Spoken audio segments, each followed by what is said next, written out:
ఏమైంది పిల్లకు? ఉట్టి మీద ఉన్న పాల కోసం పిల్లి అటు ఇటు తిరిగినట్టు తిరుగుతున్నది. ఓ వెన్నెలా, ఏం చేస్తున్నావమ్మా? నేనా గాల్లే చేపలున్నాయంటే పడుతున్నా. వస్తావా నువ్వు కూడా?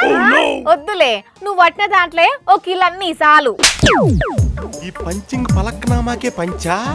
ఎందుకమ్మా సరిపేసి చేపలు కడుగుతావా ఏంది?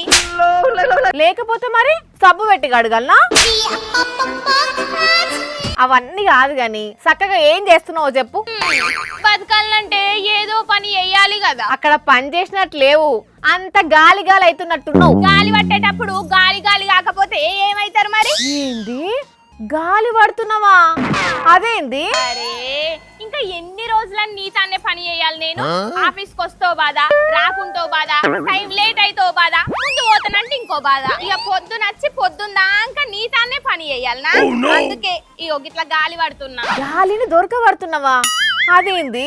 నాకేం అర్థమైతలేదు. ఏం లేదు మానక్క, గిట్లా కవర్లలో గాలి నింపి ఆ గాలిని బాటిళ్లలో నింపి గా బస్సుల కాడ ఆడిడా water bottle water bottle water bottle అని అమ్ముతారు కదా. నేను కూడా గట్లనే గిల్ల గాలి నింపి గాలి బాటిల్ గాలి బాటిల్ గాలి బాటిల్ గాలి బాటిల్ స్వచ్ఛమైన గాలి బాటిల్ అని అమ్ముతా. ఏ ఊకో, గా గాలి బాటిల్ ఉంటదా?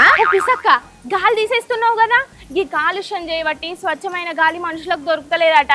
అందుకే ఇటువంటి మంచిగా పచ్చటి వాతావరణం ఉన్న ఈ చెట్ల కాడికి వచ్చి గాలిని బాటిళ్లలో దొరకబట్టి మంచిగా స్వచ్ఛమైన గాలి దొరకని మనుషులకు అమ్మినమే అనుకో, అప్పుడు ఫుల్గా డబ్బులే డబ్బులు. అబ్బా ఎంత కొంటారో? ఎంతకైంది అట్లా పోయి ఇట్లా వచ్చి ఓ 10 నిమిషాలు పడితే ఫుల్ గాలి, ఓ అర్ధగంట కష్టపడితే 50 బాటిల్లు. ఒక్కో బాటిల్ను గదే అక్క, ఒక్కో గాలి బాటిల్ను 50 రూపాయలకు అమ్ముకోవచ్చు. ఈ సలహాలన్నీ ఎవరిస్తున్నారు నీకు? అట్లా ఇవ్వాలన్నా గాలి అమ్మినోళ్ళని చూసినావా ఎప్పుడన్నా? ఎందుకు చూడలే, ఈ అన్న చూడు హిమాచల్ ప్రదేశ్ లో ఉన్న కొండ ప్రాంతమైన ధర్మశాల నుంచి స్వచ్ఛమైన గాలిని పట్టుకొచ్చి ఢిల్లీలో అమ్ముతున్నాడు. ఢిల్లీలా కాలుష్యం పెరుగుతున్నది కదా, అందుకే ఈ గాలి బాటిళ్లను 50 రూపాయలకు కొందరు కొన్నారు కూడా. గాలి కొనుక్కునే రోజులు వచ్చినాయి అప్పుడే. ఏం చేసుడు మరి, రేపట్లా ఇదో పెద్ద వ్యాపారం అయినా కావచ్చు.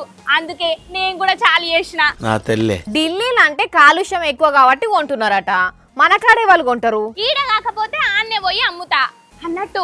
స్వచ్ఛమైన గాలి కొన్నోళ్ళు ఈ ఢిల్లీల గాలి కంటే ఇది స్వచ్ఛమైన గాలి అని అంటున్నారట. అందుకే ఈ గాలి వ్యాపారమే మనకు కాసులు కురిపిస్తదని నమ్ముతున్నా.